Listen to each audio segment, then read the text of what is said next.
ત્યારે માખી તેલમાં ડૂબી જાય. સાહેબ એમ પૂછે છે કે ગુરુ કોને સમજવાના, એવું પૂછે છે. જેને તમે પસંદ કરીને આ બધું લીધું છે એને. મારા બેટા પૈડા પછી પૂછે હવે મારે પતિ કોને સમજવું.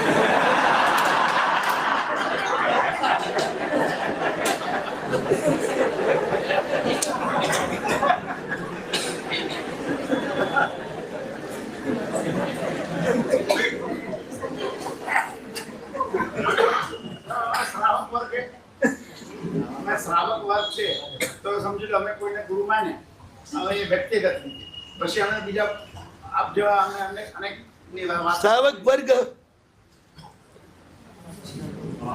અનુભવમાં જ કરે. અમ્માનમ ખુ વેસ એવ વંદનિચ્છા, આ કુલે માલાનું વાક્ય છે.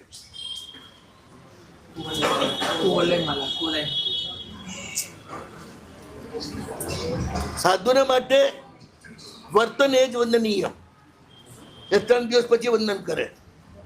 ગ્રસ્ત માટે વેશ જ વંદનીય. વેશ જુઓ એવો પ્રણામ કરે. કારણ કે પ્રભુના બંદાની ઓળખાણ વેશ સિવાય થતી નથી. અને વેશ ઉપર એક વાર પણ દ્વેષ આવે તો ક્યારે પણ આ વેશ જોવા મળે નહીં. એને કહેવાય બોધિ દુર્લભ.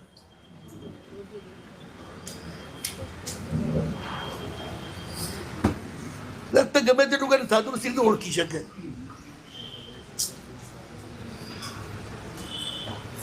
એને તો વેશ જોવાનું. મારા પ્રભુનો વેશ છે, વેશની જ એને રાખવાનું. સાધુના આચાર વિચાર ખબર હોય ને ચેક કરી શકે. ચેક કરે. બહુ ઊંડું ઉતરવું જ નહીં. જેને તરવું છે એને.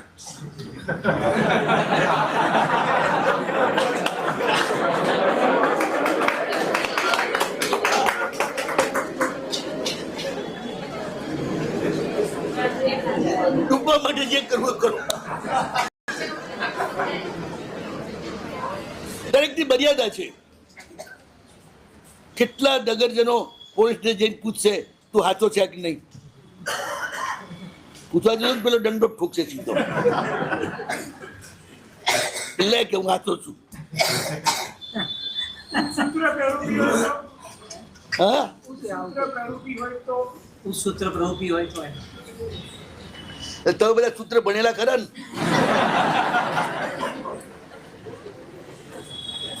ઉત્સૂત્ર પ્રવૃત્તિ એટલે શું એની વ્યાખ્યા કોઈને ખબર છે?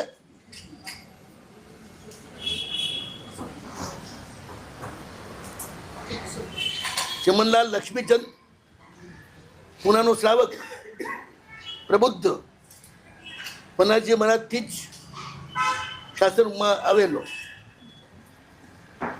એમને સાહેબની પત્રમાળામાં જે 12 ભાગમાં છપાઈ છે ને માં એમને શું જવાબ આપ્યો તે વાંચવા જેવો.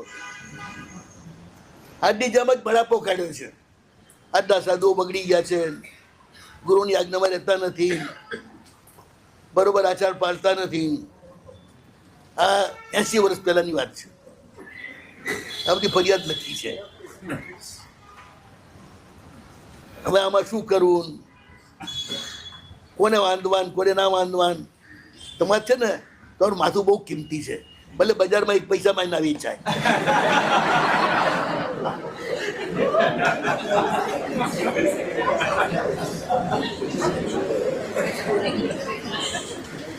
બધાની ખોપડી વેચાય, માણસની ખોપડી ક્યારે વેચાય?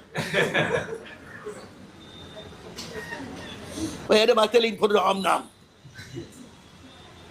ચૂકતા તમને આમ બહુ જોર પડે છે. કારણ માંડ તો ટાઈટ થવાનું મળ્યું છે, પાછા ક્યાં ચૂકીએ કે. મોહપાત્યાજી યસુરીજી મહારાજ સાહેબ ગુરુવારના પારતંત્રેણ દ્રવ્ય દીક્ષા ગ્રાહક હતી.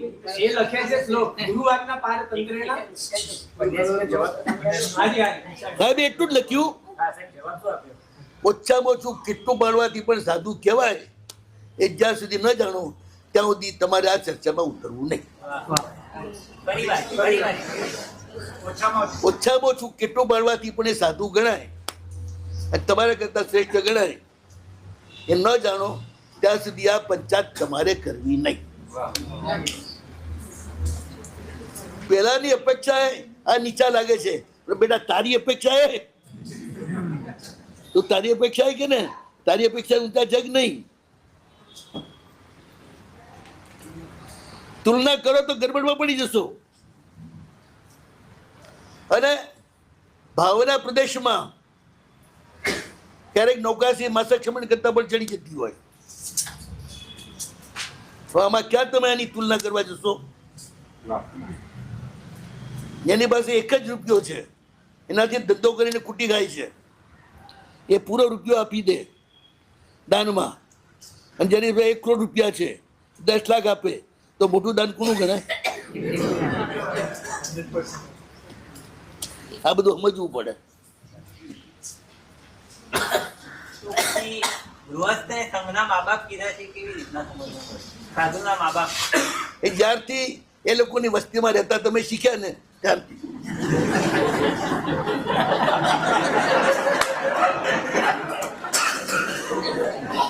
જંગલમાં રહેતા હતા ને ત્યારે તમે પૂજ્ય હતા, એ ઉપાસક હતા, એ ક્યારે મા બાપ હતા જ નહીં. પોતાના છોકરા મા બાપ નથી એકતા, એ તમારે શું થવાના હતા?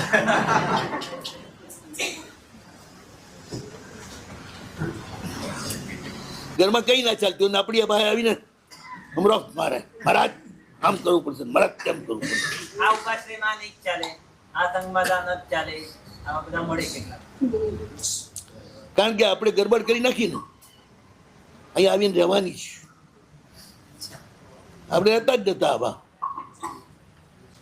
વરવાસી જ હતા, આવા સંઘ નતા, આ બધી વ્યવસ્થા નથી. ધર્મ હતો, સમાજ નતો. ધર્મના નામે સમાજ બનવો એ બહુ મોટી અવ્યવસ્થાનું કારણ બને છે.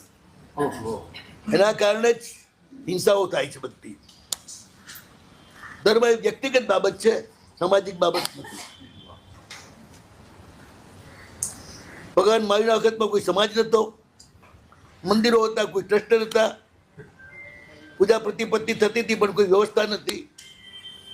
મહાદેવનું મંદિર જેમ જંગલમાં પડ્યું અને જેને ભાવે એ જાય ને પૂજા કરીને આવે, એમ મારા ભગવાન પણ એ જ રીતે રહેતા હતા.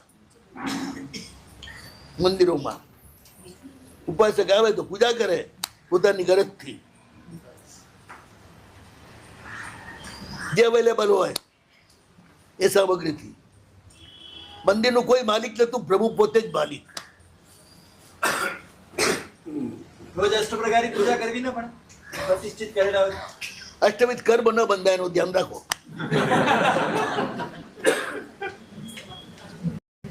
પૂજા તો પંચોપચારી